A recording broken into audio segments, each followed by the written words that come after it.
আসসালামু আলাইকুম এভরিওয়ান। আজ সকালে একটা ভিডিও করে আপনাদের জানিয়েছিলাম যে বিপিএল এর ঢাকা ক্যাপিটালস আপনাদের জন্য একটা চমক নিয়ে হাজির হচ্ছে। দুপুর 2টায় তারা ঘোষণা দেওয়ার কথা ছিল এবং চমক সম্পর্কে একটা ধারণা দিয়েছিলাম যে তারা পাকিস্তানি সাবেক তারকা পেসার শোয়েব আক্তারকে তারা তাদের দলে ফেরাতে যাচ্ছে। তবে শোয়েব আক্তারের ছবি তারা তখন প্রকাশ করেনি, পাশাপাশি শোয়েব আক্তার কী রোলে আসতে যাচ্ছে সেটাও কিন্তু আমরা অজানা ছিল আমাদের।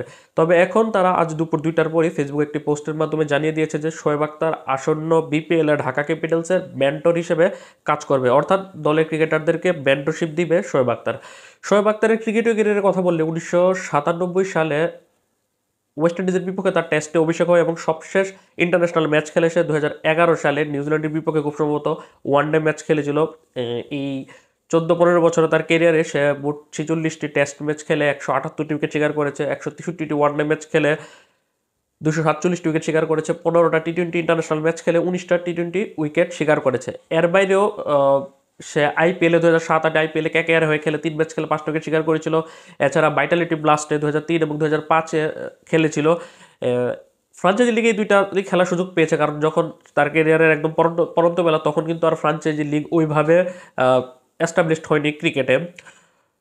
1975 সালের 13 আগস্ট পাকিস্তানের পাঞ্জাবের রাওয়ালপিন্ডিতে জন্মগ্রহণ করা রাওয়ালপিন্ডি এক্সপ্রেস খ্যাত ডানাতি 50 বছর বয়সী এই পেসার শোয়েব আক্তার তার ক্রিকেটীয় কেরিয়ার শেষে বর্তমানে ধারাভাষ্য ইন্টারন্যাশনাল কমেন্টেটরের পাশাপাশি তার ইউটিউব চ্যানেলটিও সে কিন্তু ব্যস্ত রয়েছে। তার একটা ইউটিউব চ্যানেল রয়েছে, সেখানে সে নিয়মিত ভিডিও দেয়, যদিও সবশেষ ভিডিওটা সে 2 মাস আগে দিয়েছিল। সেই শোয়েব আক্তার আসন্ন বিপিএল ঢাকা ক্যাপিটালসের মেন্টর হিসেবে কাজ করতে সাইনিং করে ফেলেছে অলরেডি।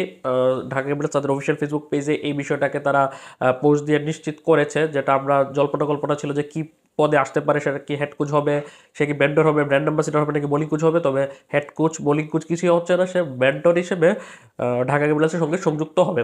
যদিও আমাদের মেন্টরশিপ নিয়ে একটা রেকর্ডও ভালো না, গত বছর চিটং কিংসও পাকিস্তানে আরেক তারকা ক্রিকেটার, আরেক গ্রেট ক্রিকেটার শহীদ আফ্রিদিকে নিয়ে এসেছিল তাদের মেন্টর হিসেবে। তবে পরবর্তীতে সেই আহ, শহীদ আফ্রিদির সাথে কিন্তু সম্পর্কটা বজায় রাখতে পারেনি, পেমেন্ট ইস্যুতে শোয়েব আক্তার শহীদ আফ্রিদি কিন্তু টুর্নামেন্টের মাঝপথে এই দেশে ফিরে গিয়েছিল। সেই হিসাবে ঢাকা ক্যাপিটালসের জন্য অনেক বড় একটা টাস্ক এখন শোয়েব আক্তারকে সসম্মানে বিপিএলে পুরোটা সময় জুড়ে বিপিএলে তাদের দল ঢাকা ক্যাপিটালসের সঙ্গে রাখা।